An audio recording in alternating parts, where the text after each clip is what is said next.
Hai, ketemu lagi dengan saya Pendeta Sony Sakaria. Hari ini saya mau bicara tentang orang Kristen bodoh. Berapa waktu yang lalu anak saya baca Alkitab, dan ketika dia membaca Alkitab, tiba-tiba dia memanggil saya dan istri saya. Dia bertanya, "Papi, Mami, memang orang Galatia itu orang bodoh ya?" Kami berdua tertawa mendengar pertanyaan yang polos dan lucu dari anak saya itu, saudara. Tetapi selanjutnya saya menyelidiki mengapa orang-orang Kristen di Galatia disebut bodoh oleh Rasul Paulus. Jadi anak saya itu baca Galatia pasal 3 ayat 1 yang kalimat pertamanya adalah, "Hai orang-orang Galatia yang bodoh." Ya, jadi mengapa Paulus menyebut mereka orang Kristen yang bodoh, orang Galatia yang bodoh? Karena rupanya mereka sudah memulai keselamatan mereka dengan menerima Yesus Kristus sebagai Tuhan dan Juru Selamat mereka. Mereka ditebus oleh kuasa darah Yesus. Tapi sekarang ada pengajaran-pengajaran yang lain yang masuk, yang mengharuskan mereka untuk melakukan berbagai aturan agamawi untuk mencapai keselamatan. Jadi diselamatkan itu tidak cukup dengan darah Yesus, tapi mereka harus melakukan pelbagai hal yang lainnya, saudara. Nah, inilah yang disebut kebodohan oleh Rasul Paulus. Bodoh itu berarti kita tidak menerima apa yang Tuhan berikan dalam hidup kita sebagaimana adanya. Kita mau menambahkan dengan berbagai hal yang lain yang sebetulnya tidak perlu. Ya, saudara-saudara, itu sama seperti orang yang punya hutang banyak dan tidak mampu bayar hutangnya, lalu ada orang lain yang membayarkan hutangnya, menebus hutangnya, saudara-saudara, tapi dia masih terus merasa rasanya masih punya hutang.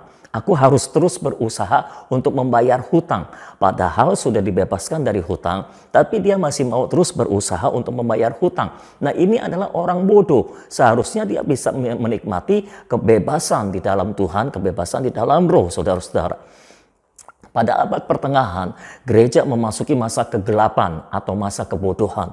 Nah, pada masa itu, saudara-saudara, gereja terlalu banyak sinkretisme atau percampuran dengan agama-agama dunia, sehingga ada banyak pengajaran yang mengatakan bahwa untuk diselamatkan kita tidak bisa hanya dengan darah Yesus.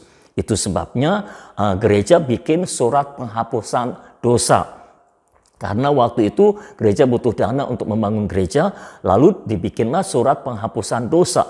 Jadi supaya dosa kita dihapuskan, kita harus membeli surat penghapusan dosa dengan harga tertentu. Dan ada banyak peraturan-peraturan agamawi yang lainnya. Kita harus menaiki berapa tangga lah begitu untuk mencapai kesempurnaan, untuk mencapai keselamatan.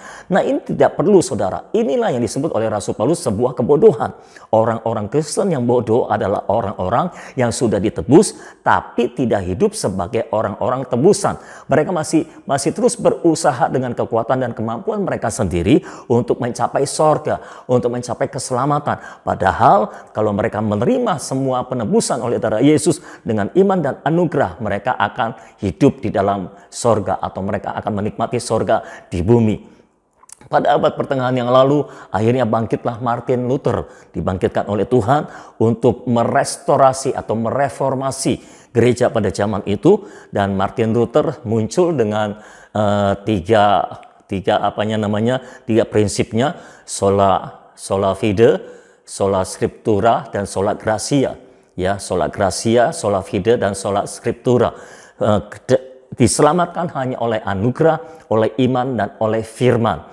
Nah, itulah yang harus kita lakukan sekarang, saudara. Supaya kita terhindar menjadi orang Kristen yang bodoh, kita harus memperhatikan ketiga hal ini. Kita hidup dalam anugerah, kita hidup dalam iman, dan kita hidup dalam firman.